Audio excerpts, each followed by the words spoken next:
फिर बहरिया के असासे जो हैं वो जब्त कर लिए जाएंगे, अकाउंट फ्रीज कर लिए जाएंगे। बहरिया न्यू मेट्रो सिटी के पीछे है और बहरिया और न्यू मेट्रो सिटी एक ही है। डीजीआईएसआई वो जाके बयान अल्फी दे देंगे कि जी हमने रिकॉर्डिंग की है।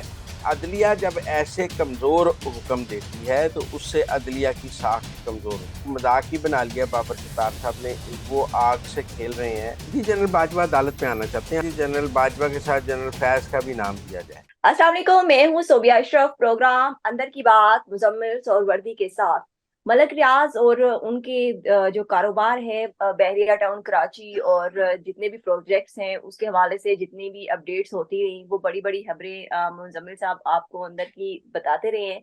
मगर उनके खिलाफ जो रेफरेंस दायर हुआ है उसके बाद उनके कारोबार की और उनके हवाले से और मजीद अंदर की खबर क्या है वही आज हम जानेंगे मुजम्मिल साहब से। अस्सलाम वालेकुम मुजम्मिल साहब। सलाम अलैकुम जी, क्या हाल है? ठीक ठाक हैं? अल्लाह का शुक्र। मुजम्मिल साहब मुजम्मिल साहब आप हमें बड़ी बड़ी खबरें देते रहे हैं मलक रियाज और बहरिया टाउन कराची के हवाले से और बाकी भी उनकी कारोबारी सरगर्मियों के हवाले से। अब ये बताएं कि ये जो उनके खिलाफ रेफरेंस दायर हुआ है पाकिस्तान में, उसके बाद उनकी कारोबारी सरगर्मियां क्या पाकिस्तान में जारी हैं या नहीं, और मजीद आपके पास अंदर की क्या खबर है? सर देखें, इस वक्त जो बहरिया की प्रॉपर्टीज हैं उनके रेट गिर रहे हैं। लोग बहरिया के हवाले से पैनिक का शिकार हैं कि बहरिया का मुस्तकबिल क्या होगा। मलक रियाज, उनके बेटे अली रियाज जो हैं वो भाग गए हैं। इसी दौरान मलक रियाज ने बहरिया पेशावर लॉन्च करने की कोशिश की, लेकिन उन पर एफआईआर हो गई और वो उनको बहरिया पेशावर उनका डूब गया और बहरिया पेशावर भी लॉन्च नहीं करने दिया गया, क्योंकि उसकी भी जमीन के इश्यूज थे और उन्हें नया कारोबार नहीं करने दिया गया। अब इस वक्त सूरत हाल ये है कि उनकी प्रॉपर्टियों की कीमतें गिर रही हैं, उनका पैसा डूब रहा है पाकिस्तान में, और लोग बड़े परेशान हैं कि बहरिया का मुस्तकबिल क्या होगा। एक राय ये है कि इस एक नया रेफरेंस फाइल होगा। जो 460 अरब रुपया उन्होंने जुर्माना नहीं अदा किया, उसका भी तो रेफरेंस आना है। उसमें फिर बहरिया के असासे जो हैं वो जब्त कर लिए जाएंगे, अकाउंट फ्रीज कर लिए जाएंगे। और उसके जब असासे जब्त हो जाएंगे, अकाउंट फ्रीज हो जाएंगे, और जब वो इश्तिहारी भी हो जाएंगे तो उनके जाती असासे भी जब्त हो जाएंगे, जाती अकाउंट्स भी फ्रीज हो जाएंगे, और 460 अरब में बहरिया के अकाउंट्स और बहरिया के खाते भी जब्त हो जाएंगे। तो फिर ये जो बहरिया है इसको चलाने के लिए कोई थर्ड पार्टी आगे आएगी, कोर्ट एडमिनिस्ट्रेटर मुकर्रर करेगा या कोई डीएचए इसको टेक ओवर करेगा। तो लोग इस हवाले से बहुत इस वक्त परेशान हैं। इसी वजह से बहरिया में प्रॉपर्टीज की कीमतें गिर रही हैं। लेकिन मलक रियाज साहब ने अपने नवासे बिलाल मलक के जरिए एक नया काम शुरू किया। और आप हैरान होंगे कि एक तरफ जब उन पर 190 मिलियन पाउंड में रेफरेंस दायर हो रहा है उनके उनके ऊपर, उनके बेटे के ऊपर, एक तरफ जब सुप्रीम कोर्ट ने 460 अरब वाला केस उनके खिलाफ कर दिया है और उनके ऊपर जुर्माने का रेफरेंस भी आ रहा है, एक तरफ जब उन्हें सुप्रीम कोर्ट से जुर्माना भी हो गया है, दूसरी तरफ मलक रियाज साहब ने अपने नवासे बिलाल मलक के जरिए पाकिस्तान से 5 से 6 अरब रुपया प्रॉपर्टी डीलरों से दोबारा इकट्ठा कर। ये हैरानगी की बात है कि एक तरफ जब बहरिया की प्रॉपर्टी गिर रही है तो लोग बहरिया पे इन्वेस्ट नहीं करना चाहेंगे और डीलर का एतमाद टूटा होगा। लेकिन उन्होंने एक जी जी। नई गेम के साथ कुछ 5 से 6 अरब रुपया लाहौर में प्रॉपर्टी डीलरों से इकट्ठा किया है, और वो रूडा के तो मुजम्मिल चक्कर में साहब इस इकट्ठा कर। प्रोजेक्ट का क्या नाम रखा है? देखिए, जो बिलाल मलिक है ना, ये न्यू मेट्रो सिटी के नाम से काम करते हैं, ये उनके नवासे हैं। लेकिन मैं चाहूंगा कि आपके पास एक शॉट भी है जिसमें मलक रियाज साहब न्यू मेट्रो सिटी के इफ्तिताह पे गए हैं और वो वहाँ कह रहे हैं कि बहरिया न्यू मेट्रो सिटी के पीछे है और बहरिया और न्यू मेट्रो सिटी एक ही है। तो आप ये शॉट जरूर सुनवा दीजिएगा ताकि हमारी जो बात है वो मलक रियाज की जुबान से भी लोग सुन लें। तो पहले वो शॉट सुनवा दें, फिर हम आगे बात करते हैं। जो कमिटमेंट कर रहा है वो मेरी अकाउंट की कमिटमेंट है। मेरी अकाउंट से भी बेहतर काम तलाश करेगा इंशाल्लाह। आप सबके लिए वो सहूलतें होंगी जो यूरोप और अमेरिका में लोग एंजॉय कर रहे हैं उससे बेहतर। शॉर्ट सुनने के बाद अब आप देखें ना कि मलक रियाज साहब खुद कह रहे हैं कि बिलाल मलक का जो प्रोजेक्ट है वो मेरा प्रोजेक्ट है और बहरिया उसका गारंटर है। तो मलक रियाज और बिलाल मलक जो हैं उनमें कोई वरना मलक रियाज किसी और सोसाइटी की इफ्तिताह पे नहीं जाते, वो मेजर आमिर की हाउसिंग सोसाइटियों के इफ्तिताह पर भी नहीं गए हैं, लेकिन वो बिलाल मलक की हम्म। सोसाइटी के इफ्तिताह पर गए थे। और ये बीएसएम के नाम से भी काम करता है बिलाल मलिक, और ये न्यू मेट्रो सिटी के नाम से भी काम करता है। न्यू मेट्रो सिटी में इसने जो है ना खारियां, गुजर खान, मंडी, बहाउद्दीन में हाउसिंग सोसाइटियां बनाई हैं, जहां पर लोगों को बहुत एहतजाज करते हैं। जंगल में बनाई हैं, लोगों को महंगे बेच दिए हैं, डेवलपमेंट के इश्यूज हैं। इनकी एक सोसाइटी पर लोगों ने हमला भी कर दिया था। फिर मोनस सलाई, उस वक्त चूंकि चौधरी परवेज लाई वजीर आला थे, और मोनस सलाई ने इनको सारा कवर दिया था। बल्कि ये भी कहा जाता है कि चौधरी मोनस सलाई आखिरी दफा जिस प्राइवेट जहाज में मुल्क से बाहर गए हैं, जिसमें मुबैना तौर पे कहा जाता है कि जी वो अपने साथ पैसे भी लेकर गए हैं, वो भी बिलाल मलिक का जहाज था, जिसमें मोनस चलाई, क्योंकि ये बिलाल मोनस के बहुत करीबी समझे जाते हैं बिलाल मलिक। तो अब बिलाल मलिक ने ना ये कहा कि डीलरों को कि मेरे पास रूडा में एक जमीन है, रूडा का प्रोजेक्ट है, और रूडा के इस प्रोजेक्ट के लिए उन्होंने 5 से 6 अरब रुपया इकट्ठा कर लिया है लाहौर के और इसके गिरदोनवा के प्रॉपर्टी डीलरों से।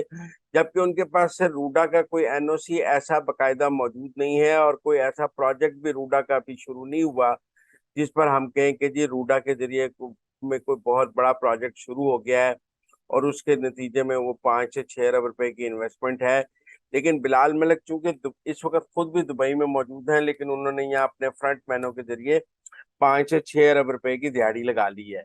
अब देखें ना, चंद दिन पहले ही चेयरमैन नैब लाहौर आए, 3 दिन पहले, तो उन्होंने भी यहाँ तकरीर करते हुए कहा कि 10 में से 7 लोग जो हैं वो हाउसिंग सोसाइटियों के फ्रॉड का शिकार हैं। जब 10 में से 7 लोग हाउसिंग सोसाइटियों के फ्रॉड का शिकार हैं, तो वो ऐसा ही फ्रॉड है जैसा बिलाल मलिक ने अभी रूडा के नाम पे किया है। डीलरों से 5 से 6 अरब रुपया इकट्ठा कर लिया है, और अब वो डीलर जो है बिलाल मलिक के पीछे होंगे। डीलरों ने लोगों से पैसा इकट्ठा किया है, लोगों का पैसा बिलाल मलिक को पहुंच गया है, और बिलाल मलिक का कल को रूडा का कोई प्रोजेक्ट नहीं होगा, और लोगों का फिर 6 अरब रुपया और डूब जाएगा, और नैब फिर एक और रेफरेंस बना देगी। जरूरत तो यह है कि आज जब ये फ्रॉड हो रहा है और बिलाल मलिक पैसे इकट्ठे कर रहा है, तो आप आज इस पर एक्शन लें कि मलिक रियाज साहब पाकिस्तान के अंदर से इस वक्त जब उनके ऊपर रेफरेंस मौजूद हैं, जब वो इश्तिहारी करार पा रहे हैं, जब वो पाकिस्तान से फरार हैं, उन्होंने 6 अरब रुपए का एक और टीका लगा दिया पाकिस्तान के आम शहरियों को, जैसे कि पहले भी उन्होंने लगाए हैं। तो मेरा ख्याल है कि ये देखने की बात है कि बिलाल मलिक ने रूडा के नाम पर जो 6 अरब रुपया मार्केट से इकट्ठा किया है, उसकी क्या कानूनी हैसियत है। इसलिए जो बिलाल मलिक ने अब ये जो 6 अरब रुपया पाकिस्तान की मार्केट से इकट्ठा किया है, जिसका कोई वाली वारस नहीं है, इस पर एक्शन लेने की जरूरत है। और चेयरमैन नैब को और रूडा को, क्योंकि रूडा के नाम पर ये 6 अरब रुपया डीलरों से और आम शहरियों से इकट्ठा हुआ है, तो उनको देखना चाहिए, इसकी इन्वेस्टिगेशन करनी चाहिए। पंजाब हुकूमत को भी इसके ऊपर कोई इन्वेस्टिगेशन टीम बनानी चाहिए, और नैब को भी बनानी चाहिए कि ये 6 अरब रुपया आम लोगों का, डीलरों का, फिर मलक रियाज और उनका नवासा बिलाल मलिक इकट्ठा करके ले गए हैं, और कल को फिर हम इसको बाकी प्रोजेक्ट की तरह, डीएचए वैली की तरह और इस तरह कहेंगे कि पैसा डूब गया लोगों का। बाद में पता लगेगा उनके पास रूडा से कुछ जगह भी नहीं थी, कुछ भी नहीं था। तो मेरा ख्याल है कि ये एक नया स्कैंडल है लाहौर में आजकल, इसकी बहुत बाज़गश्त है कि मलिक रियाज का नवासा जो बिलाल मलिक है वो 6 अरब रुपया मजीद ले गया है। जी सोबिया। ठीक हो गया। अच्छा मुजम्मिल साहब, ये तो बड़ी आपने अंदर की खबर बताई है। दूसरी अंदर की खबर ये बताएं कि लतीफ खोसा और बुशरा बीबी के केस में आज बड़ी अहम पेशरफ्त हुई है। हालांकि केस जो है वो 11 दिसंबर के लिए मुलतवी भी कर दिया गया है समाअत को मजीद। कब के लिए मगर 11? एक तो कब के ग्यारह लिए दिसंबर मुल्तवी? के लिए 11 दिसंबर के लिए। जी। 11 दिसंबर के लिए मुलतवी कर दिया गया है, मगर एक बड़ी अहम पेशरफ्त हुई है। अदालत ने दरखास्त की है DGISI को कि वो भी रिपोर्ट जो है वो जमा करवाएं और बताएं कि ऑडियो किसने लीक की, और FIA को भी जवाब जमा करवाने का कहा गया है। तो मुजम्मिल वो साहब कह आगे क्या देंगे होगा? कि वो कह देंगे वो क्या हमने नहीं की है, हमें नहीं पता। FIA भी कह देगी हमें नहीं पता। फिर बाबर सत्तार साहब मेरा ख्याल है CIA को हुक्म दे दें, क्योंकि ISI तो कहेगी कि हमने नहीं रिकॉर्ड की। कि आपका ख्याल है कि ISI कह देगी, DGISI वो जाके बयान अल्फी दे देंगे कि जी हमने रिकॉर्डिंग की है, तो हम बड़े माजरत खां हैं इस रिकॉर्डिंग पे। आपका ये ख्याल है? मुझे तो समझ नहीं आ रही बाबर सत्तार साहब करना क्या चाह रहे हैं। क्योंकि मेरा मतलब है कि आप, अदलिया जब ऐसे कमजोर हुक्म देती है तो उससे अदलिया की साख कमजोर होती भाई आपने डीजीआईएसआई को कहा कि इंक्वायरी करके दें, वो कहेंगे हमने नहीं रिकॉर्ड किया, एफआईए कहेगी हमने नहीं रिकॉर्ड की, तो फिर आप क्या करेंगे? आप रॉ को कहते हैं, आप सीआईए को कहते हैं कि वो आईएसआई की रिकॉर्डिंग करके देते। मेरा मतलब है कि एक मजाक ही बना लिया बाबर सत्तार साहब ने, वो आग से खेल रहे हैं। अगर बाबर सत्तार साहब ने इंक्वायरी करानी है तो फिर पाकिस्तान में आज तक जितनी ऑडियोज लीक हुई हैं उनकी भी इंक्वायरी करा लें। जो इमरान खान के दौरे हुकूमत में लीक हुई हैं, मरियम नवाज की, परवेज रशीद की और लोगों की, मेरा मतलब है कि नवाज शरीफ की, शहबाज शरीफ की जो ऑडियोज लीक हुई हैं उनकी भी इंक्वायरी का हुक्म दे दें। ये सिर्फ इमरान खान और बुशरा बीबी की ऑडियोज का मसला है, बाकियों की ऑडियोज निकलना जायज है और ये इमरान खान और बुशरा बीबी की निकलनी नाजायज है। मतलब आपने इंसाफ करना है तो यकसा निजाम इंसाफ के तहत इंसाफ करना है ना, बराबरी की सतह पे। यहाँ तो बाबर सत्तार साहब एक एब्सोल्यूट ऑर्डर करें कि पिछले 10 साल में जितनी ऑडियोज हुई हैं सबकी इंक्वायरी का हुक्म देता हूँ, एक जुडिशियल कमीशन बना दें, हाई पावर्ड कमीशन बना दें और कहें जी कि 10 साल की, 20 साल की मैं सब ऑडियोज का ले रहा हूँ। अब आप मखसूस एक जमात की ऑडियोज का सहूलतकारी करना चाहते हैं और आप उनके ऊपर तफ्तीश भी रोकना चाहते हैं, तो ये अफसोसनाक है। मैंने तो पहले कहा है कि ऑडियोज की रिकॉर्डिंग अपनी जगह एक गलत काम हो सकता है, लेकिन इन ऑडियोज से जो जराइम सामने आए हैं, जैसे साकिब निसार साहब की टिकटॉक की फरोख्त आई है, मुजाहिर अली नकवी साहब का ट्रक है, फवाद चौधरी साहब जो ट्रक दे रहे हैं, ये इसकी तफ्तीश तो होनी चाहिए ना कि वो कौन सा ट्रक मुजाहिर अली नकवी के घर पहुंच रहा था। इसकी तफ्तीश तो होनी चाहिए कि साकिब निसार साहब ने करोड़ करोड़ रुपया टिकटॉक का कैसे लिया है। बाबर सरतार साहब ये तफ्तीश क्यों रोक रहे हैं कि जो जुर्म सामने आया है उसकी तफ्तीश भी रोकी जा रहे हैं इस चक्कर में? तो मेरे ख्याल में बाबर सत्तार साहब जो है वो एक जमात की सहूलतकारी कर रहे हैं और उनका ख्याल है कि उस एक जमात को प्रोटेक्ट किया जाए, जैसे कि अदलिया वैसे भी सहूलतकारी कर रही है पीटीआई की। तो इस पर हमें कोई त्रास तो नहीं होना चाहिए, उनकी एक लंबी चौड़ी सहूलतकारी जारी है, उसमें से ये भी एक सहूलतकारी है। ठीक हो गया। पर मुजम्मिल साहब, लतीफ खोसा साहब ने दलाइल देते हुए कहा कि मुझसे आजकल कोई फोन पे बात नहीं करता, और मुझे कहा जाता है कि आपका फोन जो है महफूज नहीं है। इस तरह तो हर बंदे को ये शक रहता है कि उसका फोन जो है महफूज नहीं है। अच्छा, क्योंकि फोन तो जो है जब वो। मरियम नवाज के ऑडियोज लीक हो रही थी, परवेज रशीद की हो रही थी, शहबाज शरीफ की हो रही थी और ऑपोजिशन के लोगों की हो रही थी इमरान खान के दौर में, तब लोग उनसे फोन पर बात नहीं करते थे? तब तो ये सब आकर हमें कहते थे कि नहीं नहीं, ऑडियो टेप होने की बात ना करें, आप ये देखें बात क्या हो रही है। मेरा मतलब इन्हीं की प्रेस कॉन्फ्रेंस इनको सुनवा देना बाबर सत्तार साहब कि भाई आपके दौरे हुकूमत में आप ये दलील देते थे कि ये मत पूछें कि ऑडियो किसने टेप की है, ये देखेंगे इसमें बात क्या हो रही है। आज भी ये मत पूछें कि ऑडियो किसने टेप की है, ये पूछें इसमें, देखें इसमें बात क्या हो रही है।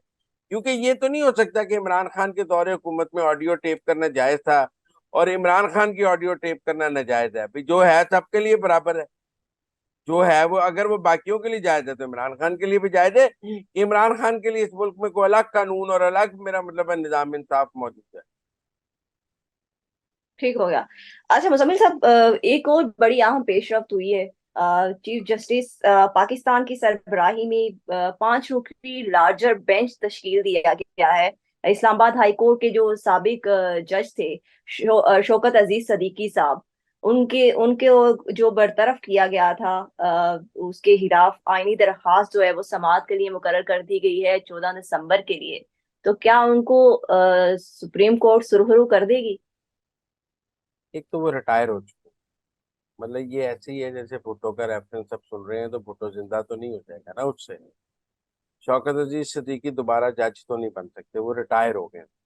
अगर आप आज ये डिक्लेयर भी कर दें कि वो गलत निकाले गए थे तो तब भी उससे का कोई फायदा नहीं है, वो बहाल तो नहीं हो सकते।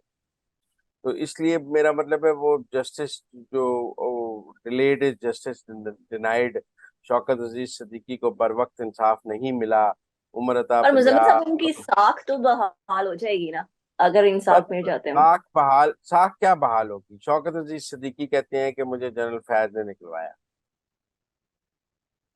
इब्सार आलम ने जनरल फैज के खिलाफ बयान एलसी दे दिया। फैजाबाद धरना केस में सबको पता है फैज इन्वॉल्व था, फैज के दस्तखत हैं, कुछ हुआ फैज के खिलाफ? मेरा मतलब है कि अगर फैजाबाद धरना केस के मुआहदे पर जनरल फैज के दस्तखत होने के बावजूद फैज का कुछ नहीं हो सका, अगर वो टॉप सिटी के मालिक ने आकर अदालत में कहा कि मुझे अगवा करके मेरे से सोसाइटी लिखवाने के लिए मुझे किडनैप रैंसम के लिए रखा गया, तो जनरल फैज का कुछ नहीं हो सका, तो आपका ख्याल है ये बेचारे शौकत अजीज सिद्दीकी के बयान पर जनरल फैज के खिलाफ कुछ हो जाएगा? जब एक फैसला हो गया है कि जनरल फैज को कुछ नहीं कहना, जब एक फैसला हो गया है कि जनरल फैज एक मुकद्दस गाय है, जब ये फैसला हो गया है कि उनको कहने से इदारा कमजोर होगा और ये सोच बन गई है कि अगर जनरल फैज के खिलाफ कोई एक्शन लिया जाएगा तो उससे फौज कमजोर होगी, तो फिर शौकत अजीज सिद्दीकी की रेट के नतीजे में भी मैं नहीं समझता कि जनरल फैज के खिलाफ कोई एक्शन हो जाएगा। तो शौकत सिद्दीकी को अगर बहाल भी कर दिया जाए तो मेरे ख्याल में कुछ नहीं होगा, ना वो जज बहाल होंगे, ना फैज के खिलाफ कोई एक्शन हो सकेगा। गुनाह बेलज्जत है।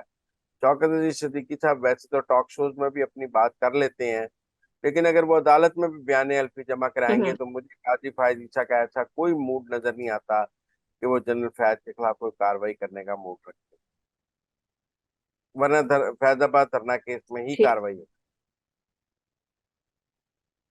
ठीक है। अच्छा मुजम्मिल साहब, एक बड़ी अंदर की खबर आपने हमें दी थी जिस दिन इमरान खान ने कहा कि मैं चाहता हूं कि जनरल बाजवा को मैं अदालत में तलब करूं, जिस दिन उन्होंने सहाफियों से भी गुफ्तगू की और साइफर केस की समाअत के दौरान वो रोस्ट्रम पर आए।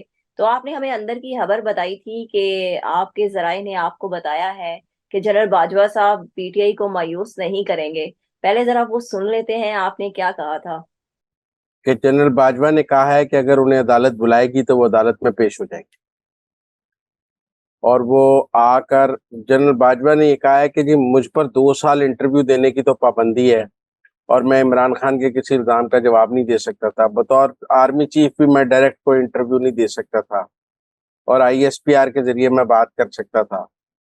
तो ये बेहतरीन मौका है, मुझे अगर अदालत में बुलाएंगे तो मैं सारी हकीकत खोल के रख दूंगा और मैं अदालत में बतौर गवाह आने के लिए तैयार हूँ। मैं साइफर का भी सारी बात सारा कुछ खोल के रख दूंगा अदालत में अपने हल्फिया बयान में, और अगर इमरान खान के वकला ने मुझ पर जिरा करनी है तो कर ले। जराये के मुताबिक उन्होंने जीएचक्यू से इजाजत तलब की है कि अगर उन्हें अदालत बुलाए तो उन्हें अदालत पेश होने की इजाजत दी जाए और उन्हें रोका ना जाए, वो इस केस में अदालत में पेश होना चाहते हैं। जी मुजम्मिल साहब, आपने अपना गुज़िश्ता प्रोग्राम का सोर्स सुना है। आपने अंदर की खबर बताई थी, आज अंसार अब्बासी ने भी इसको रिपोर्ट कर दिया है कि उनके जराए बता रहे हैं कि जनरल बाजवा साहब पीटीआई को बिल्कुल मायूस नहीं करेंगे। जी, जनरल बाजवा अदालत में आना चाहते हैं, हमने उस दिन पिछले प्रोग्राम में भी कहा था, लेकिन पीटीआई अब जो है ना डर गई है कि अगर जनरल बाजवा ने आकर कोई अबसार आलम जैसा या वैसा कोई बयान हल्फी दे दिया तो क्या करेंगे और कौन इन पर जिरा करेगा। तो अब ये सोचा जा रहा है कि जी जनरल बाजवा के साथ जनरल फैज का भी नाम दिया जाए, अकेले जनरल बाजवा को ना बुलाया जाए, जनरल फैज को भी बुलाया जाए। लेकिन आप जनरल फैज को किस हैसियत में बुलाएंगे? वो तो उस वक्त डीजीआईएसआई नहीं थे, वो तो उस वक्त कोर कमांडर पेशावर थे साइफर के वक्त, और बाद में कोर कमांडर बहावलपुर थे, तो आप फैज को बुला नहीं सकते हैं। डीजीआईएसआई तो उस वक्त नदीम अंजुम थे, तो नदीम अंजुम को भी नहीं बुलाना चाहते हैं। तो ये अब सोचा जा रहा है पीटीआई की जानिब से कि हम जनरल बाजवा के साथ किसको बुलाएं जो हमारे हक में गवाही दे दे। जब बाजवा ने तो खिलाफ दे देनी है, डोनाल्ड लू ने आना नहीं है, तो हमारे हक में कौन गवाही हम्म। देगा?